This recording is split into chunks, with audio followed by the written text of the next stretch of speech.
a very special guest with us tonight in Dr. Carmen Ramos, the curator of the spectacular Our America exhibition, and we're privileged to make her presentation tonight available in Spanish as well as English. And we want to thank Jessica Asha, who's been so very helpful to us in providing translation for our publications, to be here this evening to translate her presentation in Spanish. So Jessica, thank you so much for being willing to do that. And now it's my honor to introduce Dr. Carmen Ramos. Dr. Ramos joined the staff of the Smithsonian American Art Museum in 2010. As curator of Latino art, she has dramatically influenced and broadened the museum's collecting efforts in that area. As part of her efforts to highlight the many contributions of Latin American artists, Dr. Ramos organized Our America, which has been traveling across the country. The exhibition catalog received a 2014 Co-First Prize Award for Excellence by the Association of Art Museums Curators. Before joining the museum staff, Dr. Ramos was an assistant curator for cultural engagement at the Newark Museum and an independent curator. Her research interests include modern and contemporary Latino, Latin American, and African American art, and she is currently working on a monograph of artist Freddie Rodriguez, whose work you will see in the exhibition upstairs. Dr. Ramos has her bachelor's degree from New York University and a master's degree and her doctorate from the University of Chicago. Please welcome Dr. Carmen Ramos. I believe that Our America is really at the forefront of a significant turn in the ways in which we talk about American art and culture. Just as an aside, the opening of the new Whitney Museum exhibition was called America Was Hard to See, right? And it's all kind of approaching the field of American art really with a lot of questions and really in a much more exploratory way. And whereas before, we asked questions like, what is American about American art? We are now increasingly accepting that the history of American art is really always subject to change. And as I said, we approach the field with more questions and answers and understand that American art is shaped by our unfolding national history and the global flows of people and culture and ideas, a fact well known here in Chattanooga that is home to so many immigrants from different parts of the world. The impetus for this exhibition began in many ways before I started working at the Smithsonian American Art Museum over 6 years ago, when our former director, Betsy Broom, and chief curator, Virginia Mecklenburg, who's spoken here before, created the position of curator for Latino art, a rare position in museums of American art.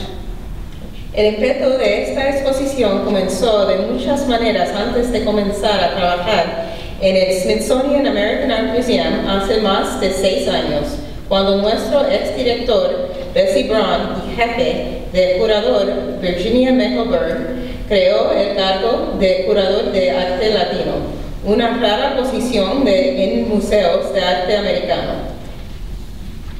Si bien el museo ha tenido una colección pionera de arte latino que incluyó obras importantes de artistas como Luis Jiménez y varios curadores de personal que había defendido a artistas supervisados de exposiciones de arte latino en nuestro museo.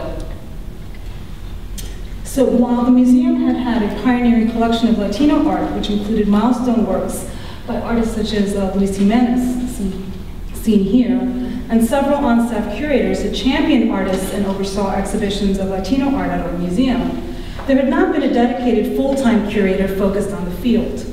The decision to establish my position was motivated by many factors, including the desire to change approaches to the presentation of Latino art from sporadic projects to a more consistent foundational strategy. Coming to terms with the changing demographics of our country was undoubtedly a motivating factor. Like many museums across the country, the Smithsonian knows that if we want to be relevant to future generations, we must embrace who we are as a nation. This commitment was in many ways about institutional survival and growth, but also about rectifying previous exclusions and fundamentally reconceiving our understanding of who we are as Americans. La decisión de establecer mi posición fue motivada por muchos factores, incluyendo el deseo de cambiar los enfoques de la presentación del arte latino de proyectos esporádicos a una estrategia más consistente y fundacional. Llegar a un acuerdo con la evolución demográfica de nuestro país fue, sin duda, un factor de motivación. Al igual que muchos museos de todo el país, el Smithsonian sabe que si queremos ser relevantes para las generaciones futuras, debemos abrazar lo que somos como nación. Este compromiso fue, en muchos sentidos, sobre la supervivencia y el crecimiento institucional, pero también sobre la rectificación de exclusiones anteriores y fundamentalmente reconciliando nuestra comprensión de quiénes somos como estadounidenses. So with these broad motivations in mind, the incoming curator was asked to organize an exhibition drawn from the permanent collection, which she would also have a role in shaping with new acquisitions. The idea was always that the exhibition present a kind of statement about the future of the field. How are we to move forward into the 21st century? What fundamental ideas will propel our work in the years ahead? Con estas amplias motivaciones, se pidió a la nueva curadora que organizará una exposición de la colección permanente, a la que también tendría un papel en la formación a través de nuevas adquisiciones. La idea, como siempre, de que la exposición presente una especie de declaración sobre el futuro del campo. ¿Cómo avanzamos en el siglo XXI? ¿Qué ideas fundamentales impulsarán nuestro trabajo en los próximos años? So when I started my work, I asked myself a simple question. How do you begin to tell a story of Latino art? Are you going to emphasize a narrow concept or a big common denominator that unites Latino art across time? Is that even possible, given that many artists identify with the term and others do not? After serious thought, my goal became to highlight a critical perspective on Latino art, a field whose most salient common denominator is that it's often not integrated into the narrative of American art. Así que cuando comencé mi trabajo, me hice una pregunta sencilla: ¿cómo empiezas a contar la historia del arte latino? ¿Va a enfatizar un concepto estrecho o un gran denominador común que une el arte latino a través del tiempo? ¿Es eso posible, dado que muchos artistas se identifican con el término y otros no? Después de reflexionar seriamente, mi objetivo se convirtió en resaltar una perspectiva crítica del arte latino, un campo cuyo más común denominador común es que a menudo no se integra en la narrativa del arte americano. In taking this approach, I was very conscious of my context. After all, the Smithsonian is an eminently national institution whose efforts are deeply tied to notions of our collective national patrimony. The Smithsonian American Art Museum is not just any museum, it's the National Museum, and taken at face value, this idea can conjure the narrowest or most inclusive expectations of what should be housed within its walls. I've asked myself many times how best to frame Latino art in this expressly national context. These observations led me to ponder both the roots of the category of Latino art, as well as conceptions about our national culture. Al tomar este enfoque, yo era muy consciente de mi contexto. Después de todo, el Smithsonian es una institución eminentemente nacional cuyos esfuerzos están profundamente ligados a las nociones de nuestro patrimonio colectivo. El Smithsonian American Art Museum no es cualquier museo, es el Museo Nacional. Y tomado a primera vista, esta idea puede conjugar las expectativas más estrechas o más inclusivas de los que debe ser alojado dentro de sus paredes. Me ha preguntado cuál es la mejor forma de enmarcar el arte latino en este contexto expresamente nacional. Estas observaciones me llevaron a reflexionar tanto sobre las raíces de la categoría arte latino como sobre concepciones sobre nuestra cultura nacional. So historically speaking, Latino art in related terms emerged in the late 1960s through the 1980s as political statements uniting artists of related cultural and historical experiences against the exclusionary practices of American cultural institutions. For instance, during this period in New York, artists began to advocate for the greater representation of works by African American, Latino, and women artists in the collections and exhibitions of major American museums. It was within these contexts that terms like Black and Puerto Rican art, and by extension Latino art, came to reference not only rich fields of cultural production, but also underrepresented facets within the category of American art. Hablando del arte latino y los términos relacionados emergieron a finales de los años 1960 a través de los años 80 como declaraciones políticas que unieron a artistas de experiencias culturales e históricas relacionadas con las prácticas de exclusión de las instituciones culturales estadounidenses. Por ejemplo, durante este periodo en Nueva York, los artistas comenzaron a abogar por la mayor representación de obra de artistas afroamericanos, latinos y mujeres en las colecciones y exposiciones de los principales museos estadounidenses. Fue dentro de estos contextos que términos como el arte negro y puertorriqueño y, por extensión, el arte latino llegaron a referirse no solo a campos ricos de producción cultural, sino también a facetas subrepresentados dentro de la categoría de arte americano. I also considered that in the United States, we commonly critique notions of ethnic identity for being restrictive, yet wondered whether we do enough to question what counts as American and who's considered an American artist. This is an important institution for a field with a plethora of museums and publications that bear its name. When we ask these questions, it becomes clear that the history of American art, as told through museum collections, exhibitions, and key texts, remains deficient of Latino artists. And this is not just my opinion, but a proven fact. También consideré que en los Estados Unidos comúnmente criticamos las nociones de identidad étnica por ser restrictivas y nos preguntamos si hacemos lo suficiente para cuestionar lo que cuenta como estadounidense y que se considera un artista estadounidense. Esta es una cuestión importante para un campo con una plétora de museos y publicaciones que llevan su nombre. Cuando hacemos estas preguntas, queda claro que la historia del arte estadounidense, tal como se contó a través de colecciones de museos, exposiciones y textos clave, sigue siendo deficiente de los artistas latinos. Y esto no es solo mi opinión, sino un hecho probado.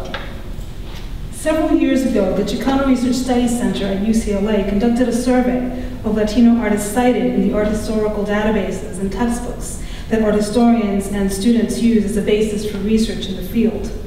They found and clearly documented that despite their distinguished careers, Latino artists are either left out or superficially integrated into art historical scholarship.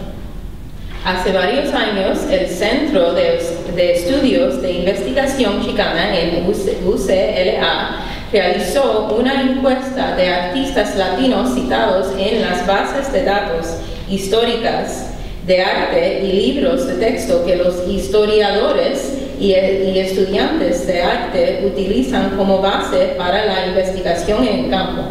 Encontraron y documentaron claramente que a pesar de sus carreras distinguidas, los artistas latinos o son dejados hacia afuera o superficialmente integrados en la erudición histórica del arte.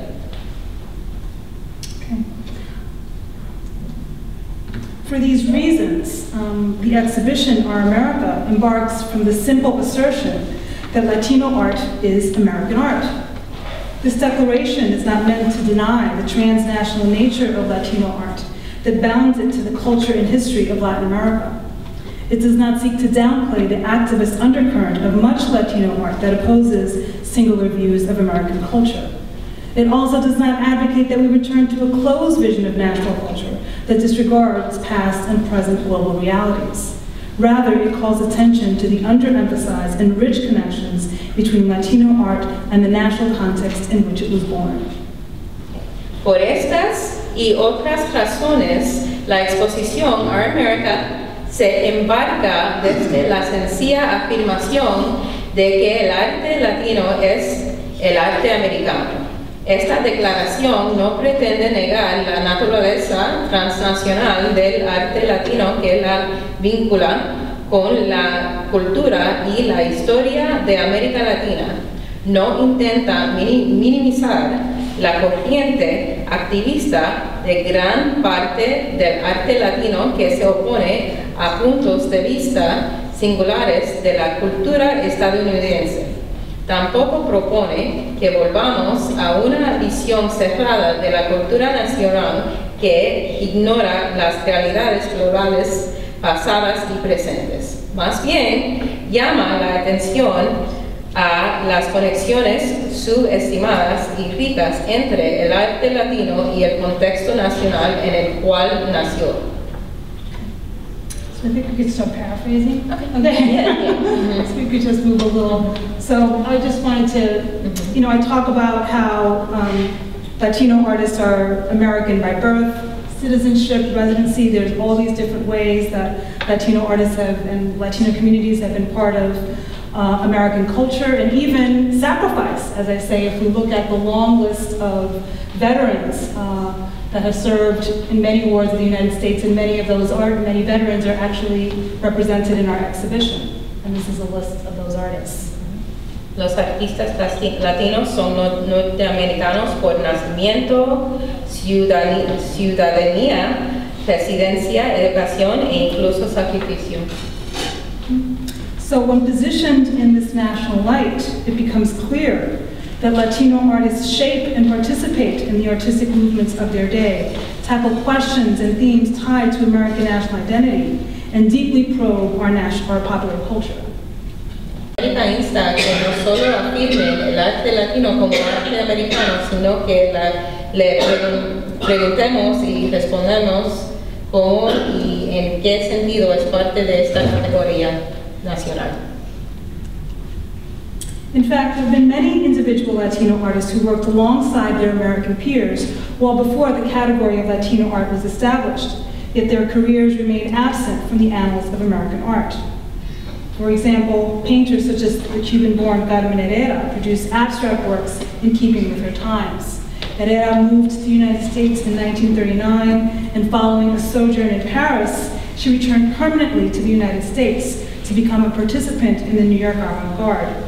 Her geometric abstractions, marked by bold, angular forms, piercing through space, would anticipate the later developments of cartage minimalism and op art. Sus abstracciones, las abstracciones de Carmen Herrera, nacida en Cuba, son geométricas marcadas por las formas angulares, audaces que perforan a través del espacio, anticiparían los desarrollos posteriores del minimalismo duro y del op arte. By including Herrera's works in our collection, we are finally able to stage what may be the first museum encounter between her work and that of her US-based peers, like Ellsworth Kelly, an artist, an American artist who was also drawn to Paris after World War II and who created two-color compositions like the one seen here. Al incluir las obras de Herrera en nuestra colección, finalmente podemos organizar lo que puede ser el primer encuentro en el museo entre su trabajo y de sus colegas estadounidenses como Ellsworth Kelly, otro artista estadounidense que se sintió atraído por París. And I just wanted to show this slide that I think is a testament to the impact of our work and how we're really changing the ways in which American art is viewed. This is a post that I wrote right after, a blog post that I wrote right after we acquired our beautiful Carmen Herrera, and sort of facetiously saying, welcoming her as an American artist, because when the work was acquired between 2010 and 2011, Herrera was often acknowledged or called a Cuban artist, even though she had been living in the United States since the 1930s. And in 2016, she's now had a major exhibition, a traveling exhibition, at the Whitney Museum of American Art.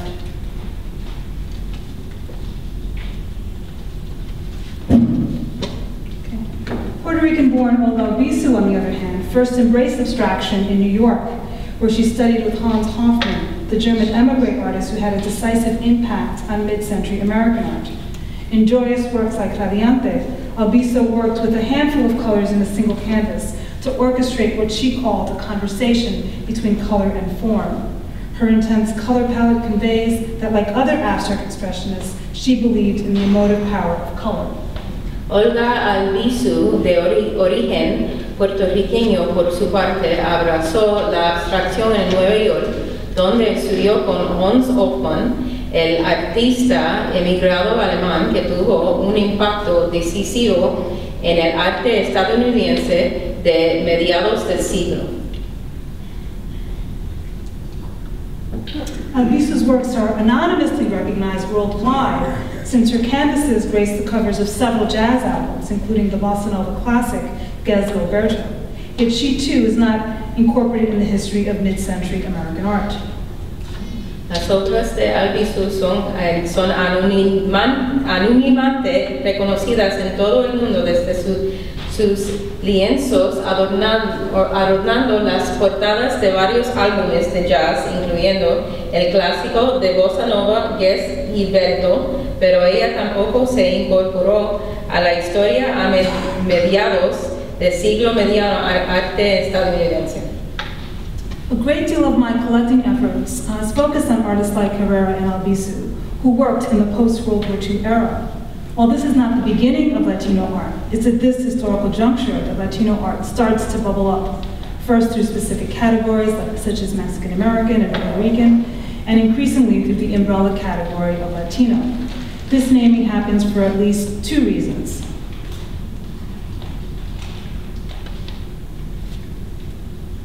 Just continue? Sí. Oh. Okay. Oh. Si bien este no es el comienzo del arte latino, es en esta coyuntura histórica que el arte latino comienza a burbujear, primero a través de categorías específicas como mexicano, americano y puertorriqueño, y cada vez más a través de la categoría paraguas de los latinos. One, it's during the mid-century period that Latino artists are increasingly educated in American art school.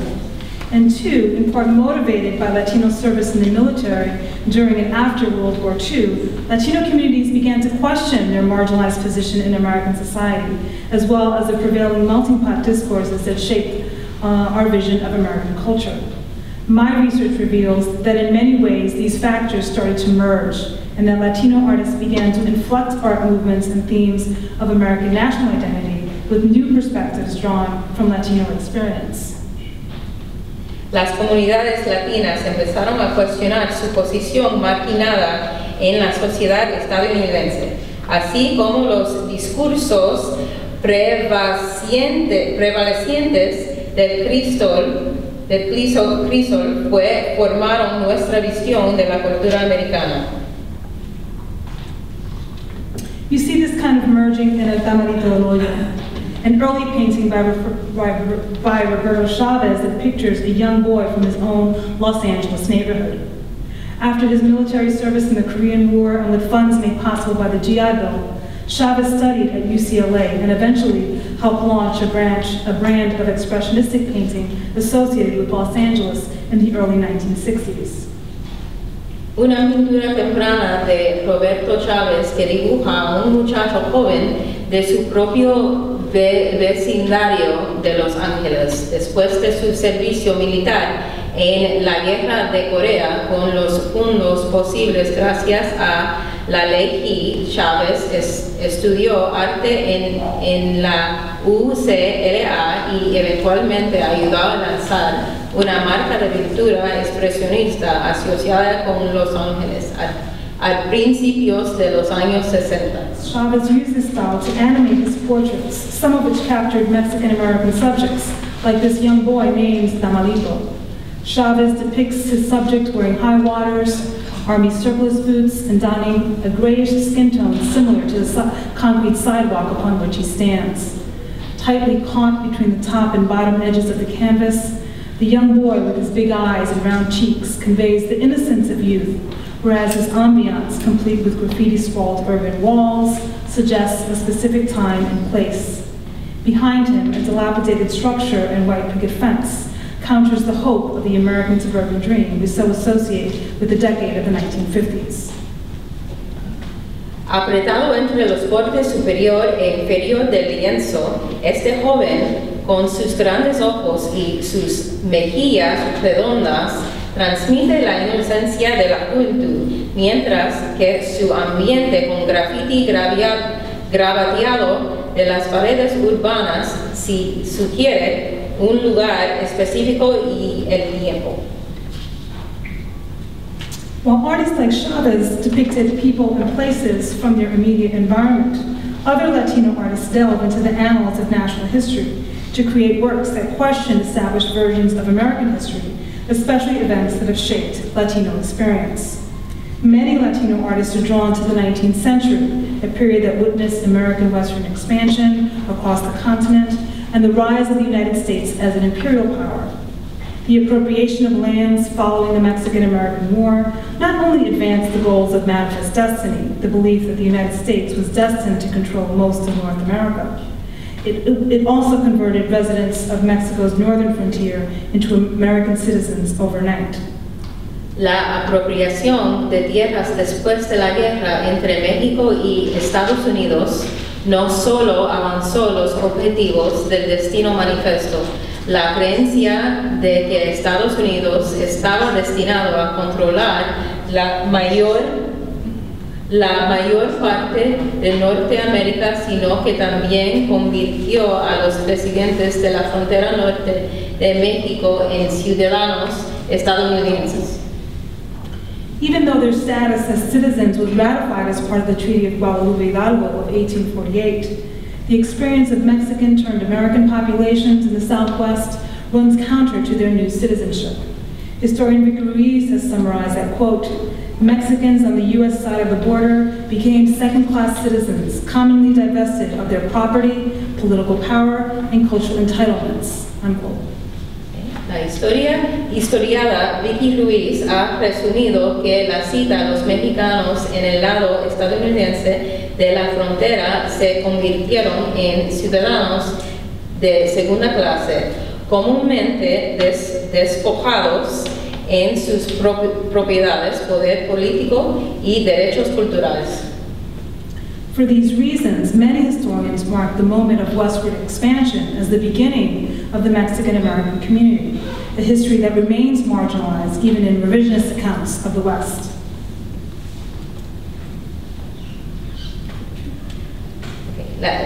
Artísticamente hablando, la expansión occidental se visualizó a través de extensas carteras fotográficas de artistas como William H. Jackson, que capturaron vistas majestuosas de tierras recientemente adquiridas que en gran medida excluían rastros de residentes anteriores de esta región a favor de obras que representan un vacío frontera esperando ser habitada, domada y desarrollada.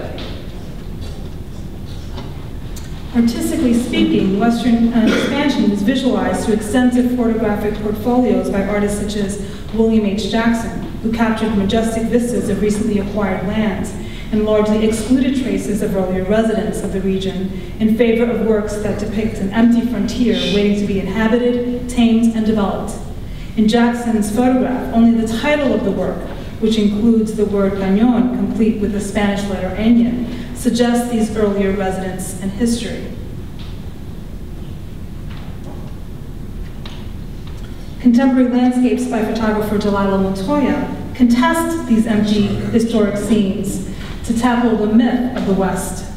Taken on the border between Arizona and Mexico in 2004, her photographs themselves resort to empty landscapes, yet they too suggest a trace of another history. Montoya's works initially began as an effort to raise awareness about the humanitarian crisis along the US-Mexico border. This photograph captures the activities of Humane Borders, a non-profit group that legally places water tanks along the desert to prevent migrant deaths from dehydration.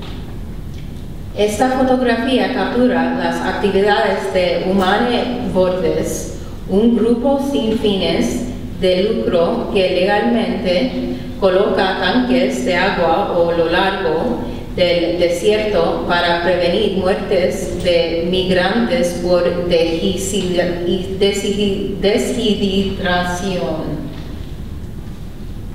As the project unfolded, Montoya became increasingly aware about the complexity of life in the region. In Desire Line's Babacuvari Peak, Arizona, from 2004, she shot a view on the Tejano Reservation, whose lands and people are divided between the state of Arizona and the Sonora region of Mexico. Sonora-based Tejano peoples become border crossers when attempting to enter their ancestral homeland. Montoya works closely with one tribal member, seen on the left, who scatters water jugs along the reservation's border.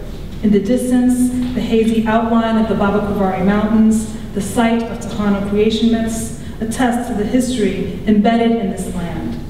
In a region so historically and politically complex, clear notions of native, migrant, insider, and outsider are morally difficult to navigate.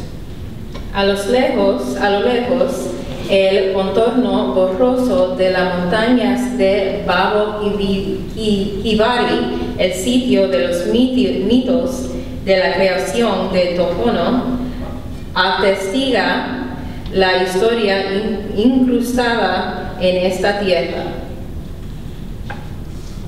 Puerto Rican artists working on both the island and mainland have also explored the relationship between Puerto Rico and the United States, a connection that was also cemented in the 19th century. Puerto Rico became a U.S. territory at the end of the so-called Spanish-American War of 1898, when the island was ceded to the United States by Spain. Since then, the relationship between the island and the United States grew increasingly complex and negotiated through several congressional acts that established the island's ambiguous political status as an unincorporated territory that is now considered a freely associated state or commonwealth. Since 1917, Puerto Ricans are born American citizens, yet island residents cannot vote in federal elections. Desde 1917, los puertorriqueños nacen ciudadanos estadounidenses, pero los residentes de la isla no pueden votar en las elecciones federales. Over her lengthy career, Mibna Baez has examined Puerto Rico's unique landscape to affirm the island's independent identity. In Platanal, she focuses her gaze on a field of plantain trees, a crop that has long symbolized Puerto Rican sovereignty. A key accoutrement of the jíbaro, or Puerto Rican peasant, the plantain appears in iconic paintings such as Our Daily Bread by Ramon Frade, which depicts the humble farmer whose straw hat functions like a halo.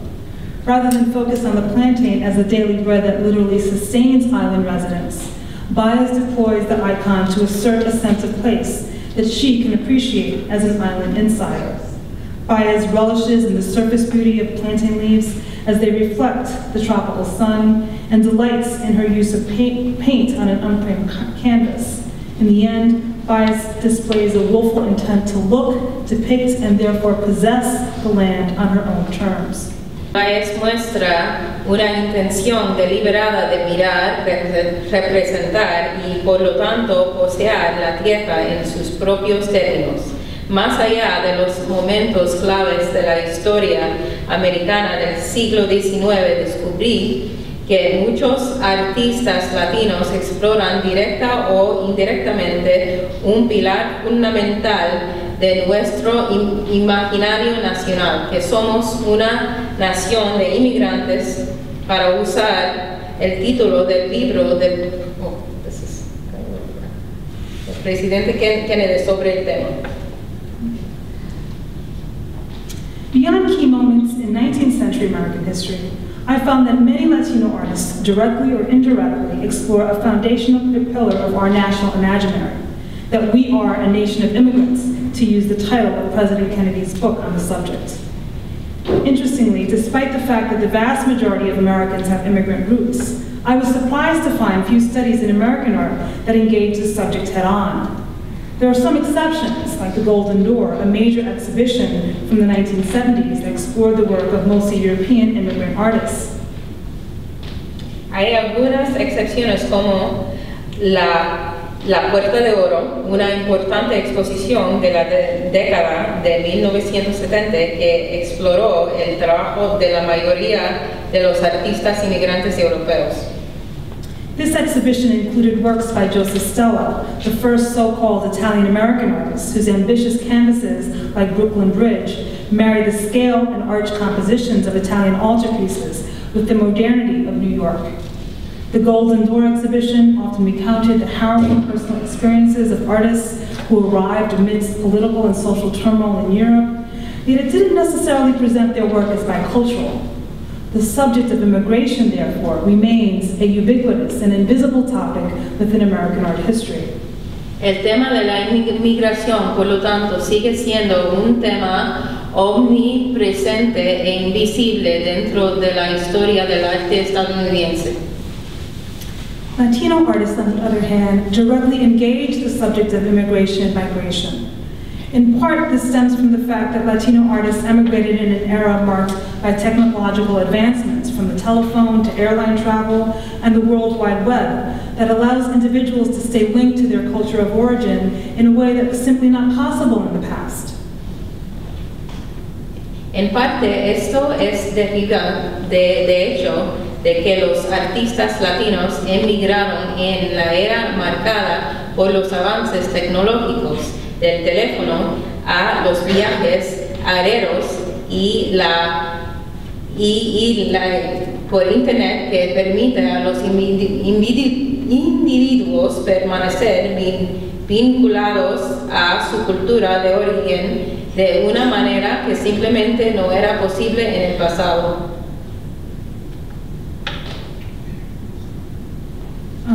They're also attracted to the subject because, for many, their own resettlement is recent history. To use the terms of sociology, many Latino artists are first-generation Americans, or 1.5ers, a phrase that refers to those who emigrate as adolescents. Para utilizar los términos de la sociología, muchos artistas latinos son los estadounidenses de primera generación o un punto híbrido, una frase que se refiere a los que emigran como adolescentes. Cuban-American artists like Maria Rito, who I know will be speaking here soon, fit into this 1.5 category. They emigrated to the United States in their teens in the wake of the 1959 Cuban Revolution that prompted the exodus of thousands of Cubans who did not support the government of Fidel Castro. For these artists, immigration has meant exile, or being severed from against your will from your native country of birth. These artists often turn to allegorical or surreal imagery to conjure the emotional and psychological rupture of migration. Brito's large assemblage in el patio de mi casa powerfully juxtaposes the past and present. On the one side, a cradle that nestles a planter rests on top of an ominously cracked floor. On the other, the artist palpably recreated her humble kitchen, complete with personal mementos like photographs and symbolic objects like a face mask that looks like a layer of peeled skin. Both sides contain references to water, plants, and nature, suggesting the possibility of spiritual renewal through the passage of time. El gran montaje de Brito en el patio de mi casa justapone poderosamente el pasado y el presente. Por un lado, una que anida, un plateador descansa sobre un piso agrietado de forma ominosa. Por otra parte, la artista recreó palpablemente su humilde cocina con recuerdos personales como fotografías y objetos simbólicos como una máscara facial que parece una capa de piel pelada. Similar ideas resonate in the work of the elder statesman Rafael Soriano. Unlike Brito, Soriano arrived in the United States from Cuba as an adult and an already formed artist. The unsettling experience of exile challenged his training to the core, driving him away from the precise clarity of geometric abstractions to the dreamy and spatial visions for which he is now known. These and other works convey that for Latino artists not only engage the specificity of their migration stories, but that they wrestle with finding the appropriate artistic strategies to explore their subjects on the level of content and form. Rafael Soriano, a diferencia de Brito, Soriano llegó a los Estados Unidos desde Cuba como un adulto y ya formado artista.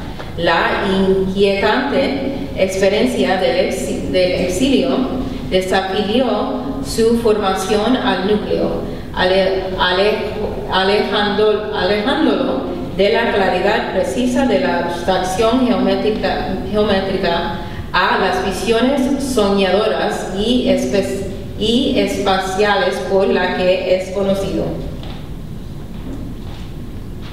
For other artists, their own migration leads them to open up history and explore the global flows of people and cultures that have traversed the Americas since European colonization.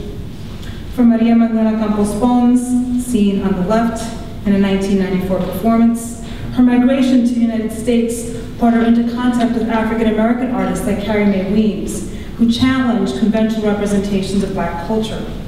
As she settled in a country with its own Black community, Campos Pons increasingly began to see herself as part of the global African diaspora. Her anguished separation from Cuba additionally started to resonate with the historic break between Africa and its dispersed descendants in the Americas. La angustiosa María Magdalena Campos Pons' separación de Cuba también empezó a resonar con la ruptura histórica entre África y sus descendientes dispersos en las Américas. Her work, Constellation, comes from an ambitious Polaroid series that reference Blackness in an evocative way. 16 photographs arranged in a grid present fragments of the artist's hair against painted environments that invoke the sky, a body of water, or a map. The central 4 panels depict her head from above, and the surrounding photographs record locks or balls of hair at different ranges of proximity and distance. Like a constellation in the sky, viewers can see the whole composition and its individual parts, an idea that resonates with the dispersed yet culturally connected links that bind the African diaspora. 16 fotografías arregladas en una rejilla presentan fragmentos del pelo del artista contra entornos pintados que evocan el cielo, un cuerpo de agua o un mapa.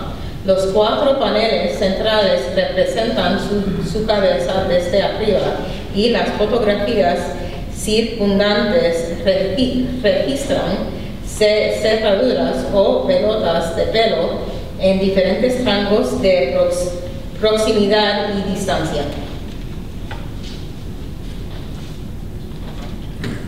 It was, however, the tumultuous historical period of the 1960s and early 70s, what we now consider the civil rights era, that drew Latino artists decisively into the American political and cultural sphere.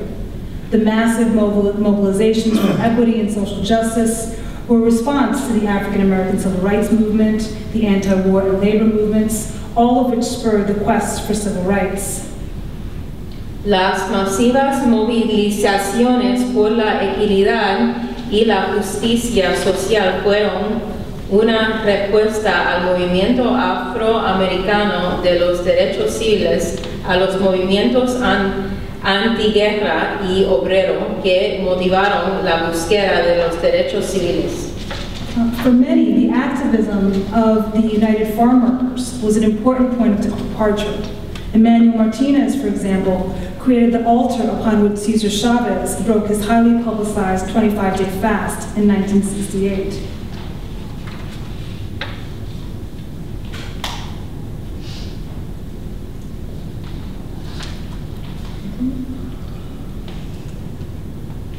Like the ceremonial object, many of the posters in our collection have a specific history behind them. In 1973, Javier Viramontes created this poster in support of the United Farm Workers Union. That year, Chavez initiated a new great boycott in reaction to the violent intervention of the Teamsters in the California labor struggle.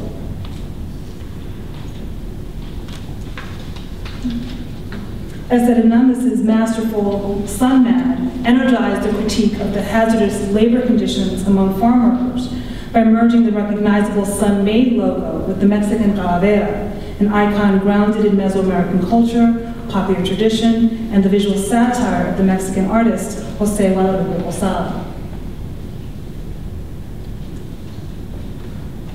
Our America also reveals how younger artists have taken concerns that emerged strongly during the Civil Rights era into new directions, responsive to our changing times.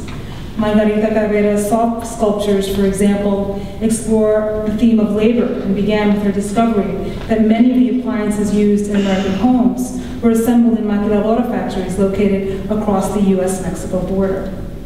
Beyond critically engaging the past and present American history, I wanted Our America to explore why and how specific art movements held sway for Latino artists. It was important to point out that many Latino artists came of age during and after the heyday of pop art, and like their peers, they too turned their attention to media and consumer culture. Yet for Latino artists, the popular connoted much more than the tried and true symbols of the USA. Rather, they embraced a broad sweep of popular references and approaches, from a recurrent focus on contemporary life to an interest in mining imported Latin American traditions.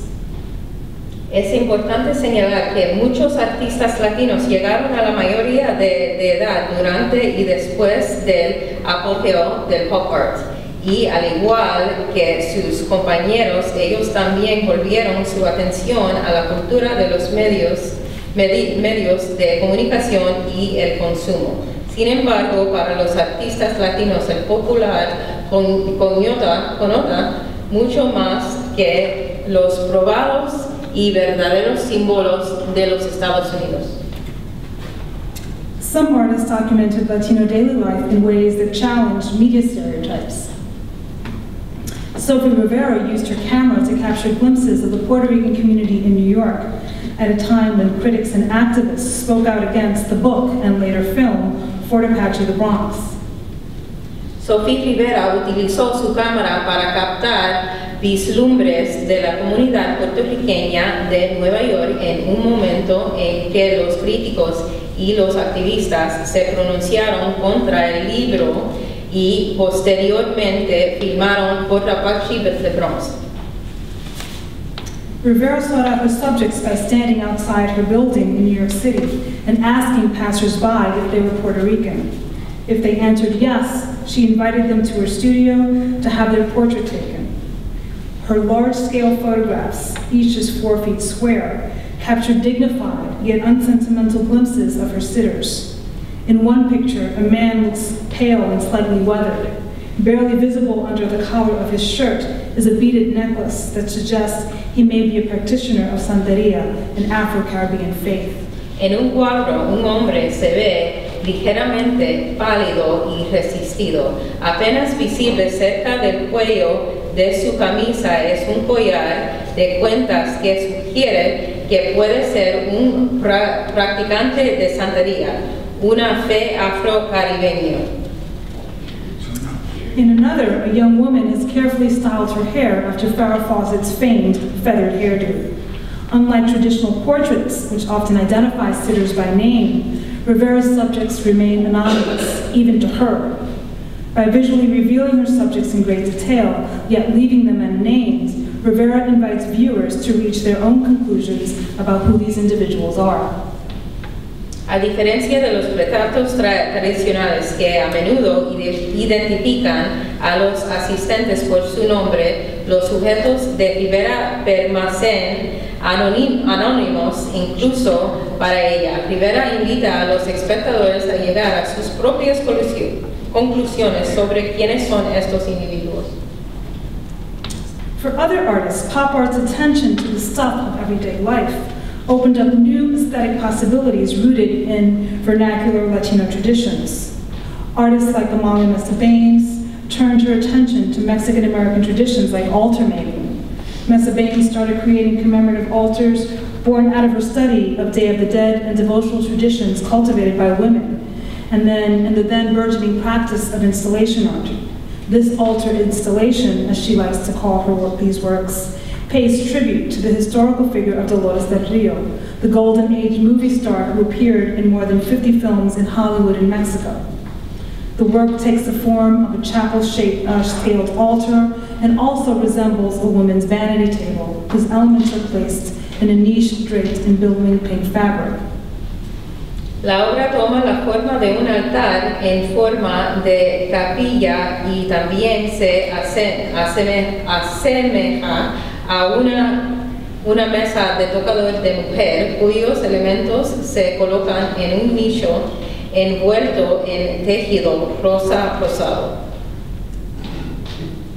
Mesa Baines' affirmation that Mexican-American domestic practices like altar making are a valid form of art making parallels the efforts of feminist artists like Miriam Shapiro, who reclaimed the forms of women's domestic arts like quilt making as a basis for their own work. El amplio uso que hace el artista de espejos en los niveles inferiores de la instalación implica estas dimensiones multifacéticas. In laying bare how Latino artists reimagine American culture, Our America also intentionally challenges traditional expectations of Latino art, or the belief that all Latino art is activist in nature and should relate to Latino culture and history. Some of the earliest works presented in the exhibition by Carmen Ramos and Olga Albizu make evident that the impetus to produce or interpret art unbounded from notions of cultural affiliation are not new. Latino artists, like many of their peers, are drawn to a wide variety of questions and concerns. Nuestra América desafía también intencionalmente las expectativas tradicionales del arte latino o la creencia de que todo el arte latino es activista en la naturaleza o que debe relacionarse con la cultura y la historia latinas. Many works in Our America, in fact, expose the fiction that notions of the avant-garde and culturally specific are somehow mutually exclusive categories.